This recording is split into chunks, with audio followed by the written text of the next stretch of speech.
Hey guys, MVP here. I hope you are all well. It's Saturday 9th of September. I'm just catching up on the week's activity, just a quick video. Here I am at my FXCORRELATOR.com home website, a very simple website, a few links up here, talks about me, some free links and systems where you can download some stuff, get onto some of my threads that I've been running for many years at various forums like Trade to Win and Forex Factory.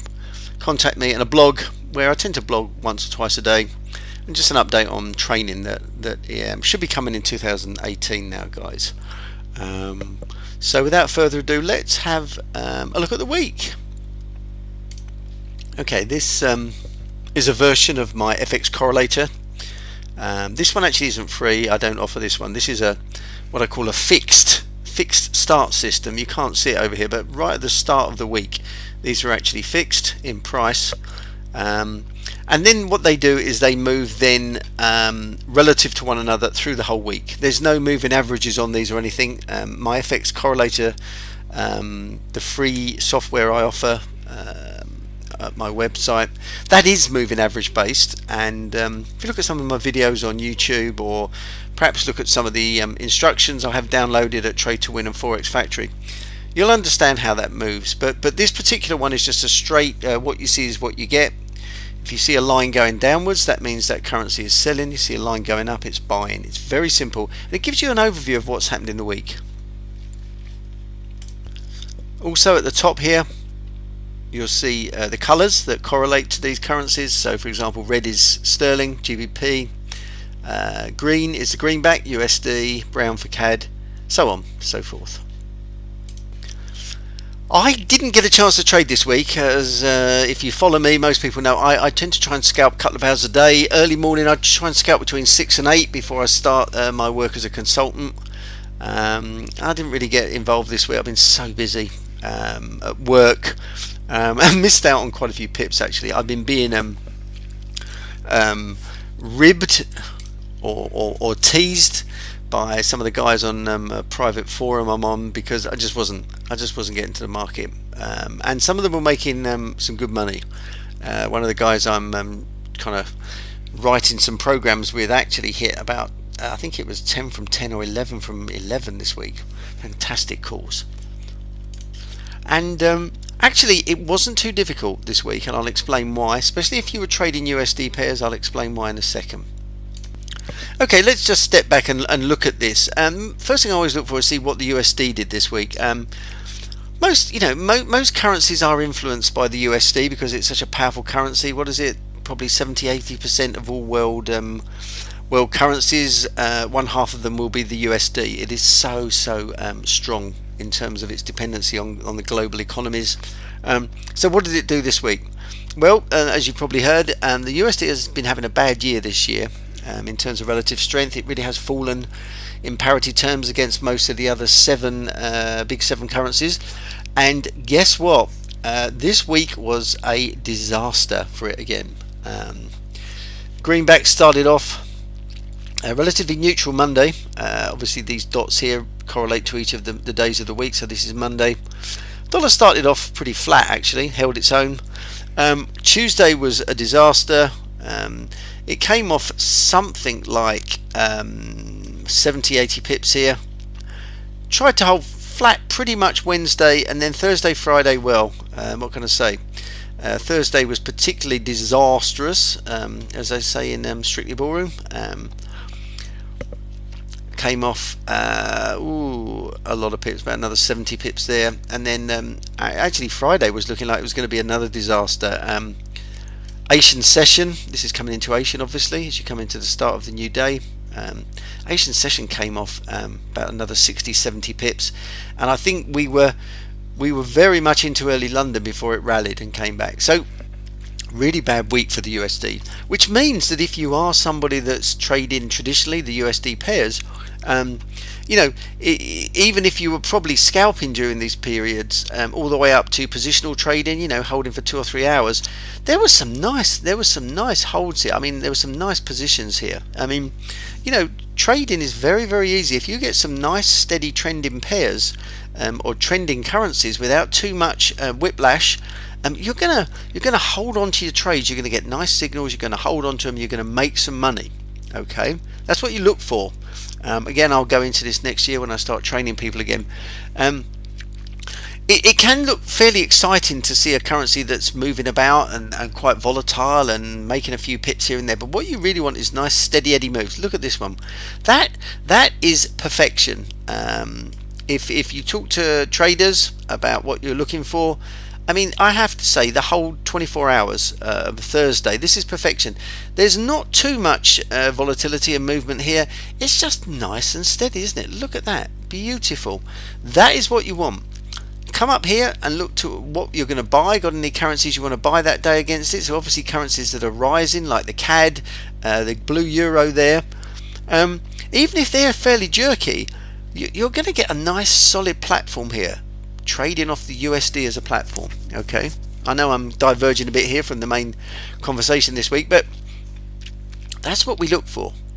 That is how you make the money. That's how the magic happens, guys. And again, this shows you in great pictorial terms. It just shows you really nicely on this diagram how this is working. Okay, some currencies, and I'm not talking about pairs, I'm talking about individual currencies like the yen here. The yen and the red sterling, they are notorious for being very, very volatile. See all the jerkiness here? That's gonna be hard for you to stay in trades on these things. So that's why you've got to be so careful when you trade. But anyway, it was US dollar that was the horror story this week, and it came off probably over 200 pips in the week. In terms of what was good to trade this week, fairly obvious. Monday, you had some great runs. You had the yen, you had the Swissy, you had euro, all had a nice day.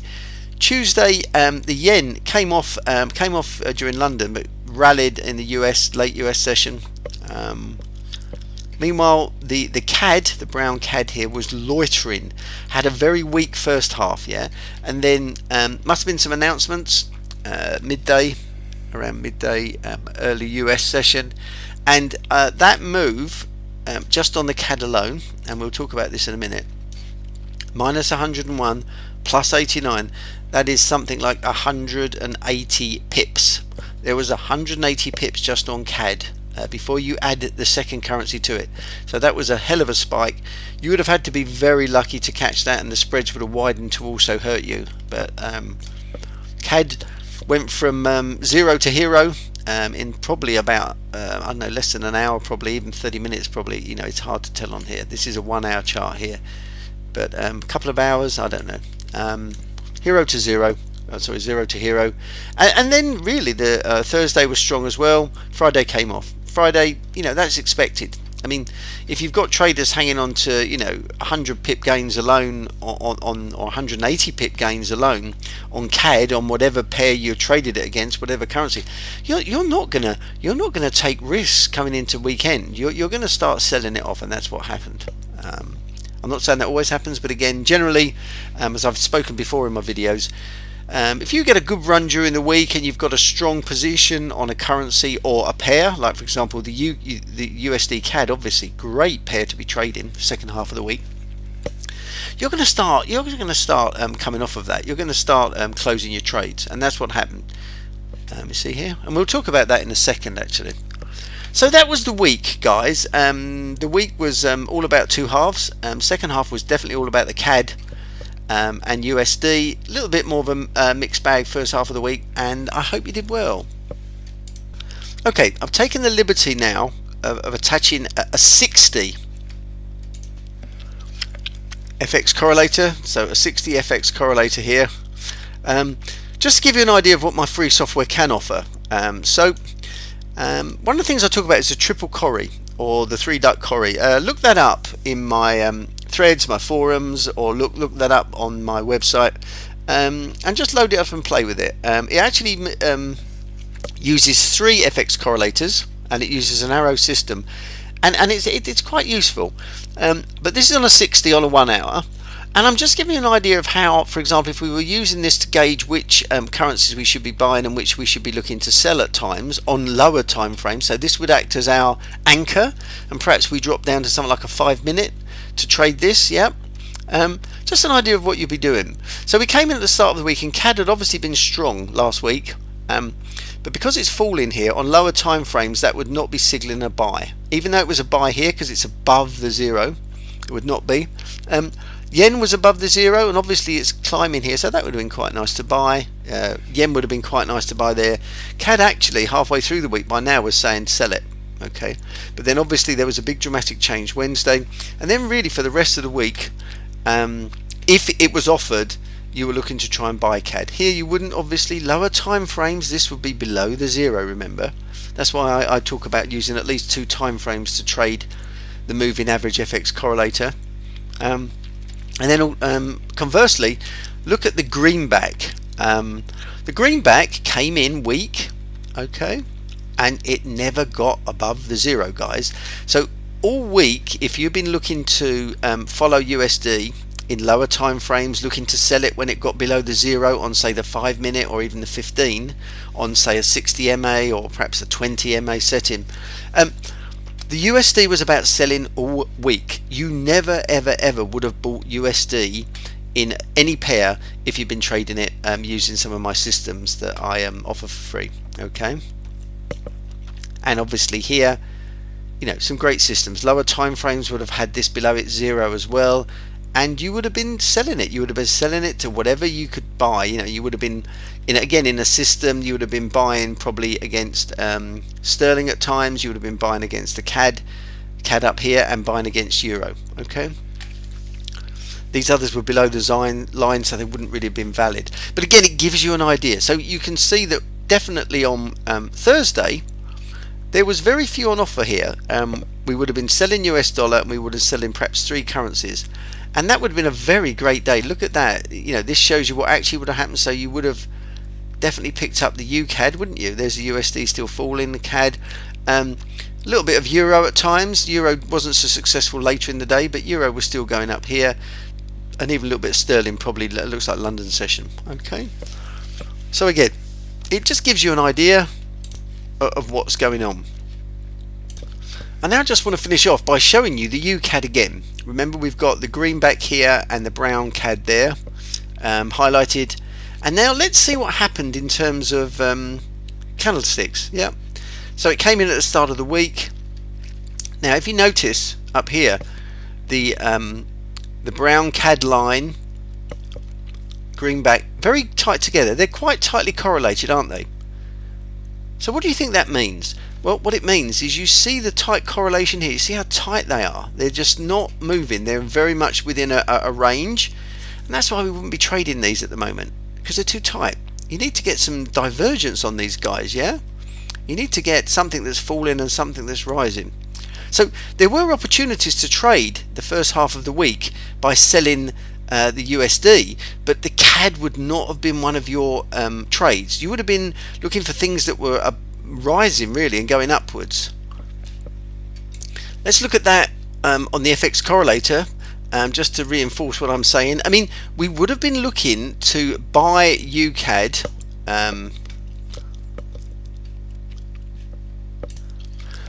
sell UCAD. The USD is below the line, CAD's above the line.